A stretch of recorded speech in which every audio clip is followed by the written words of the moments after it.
Okay, andito si Jaja. So, Yes. nakita, ngayon ko lang napansin, ang dami mong tattoo. Pa-explain naman ng kwento ng mga tattoo na yan. So, ito. Meron ako dito pa. Kaso hindi niyo siya makikita kasi ano lang siya. UV light.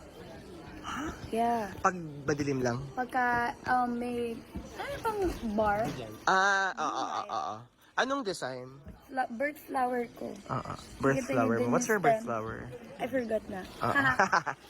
And then dito, Butterfly. butterfly, star, and moon. Anong meaning yan? Sa lola ko.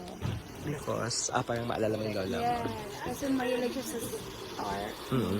And, di ba sabihan direct, pagka nagmamatay, nagiging butterfly? Yes. So, patay na siya yung lola. Mm-mm. So, yun yan. Ito, cover up, Oo. yung red. Oo.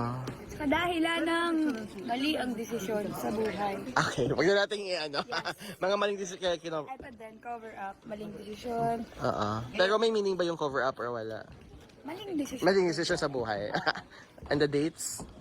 Birthday ng mami ko, kapatid ko, and my favorite cousin. Oh, And then, nice.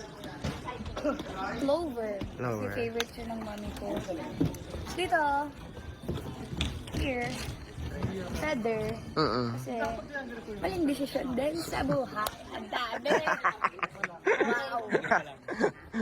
Oh, sige. Thank you, Fia. Thank you, Direk.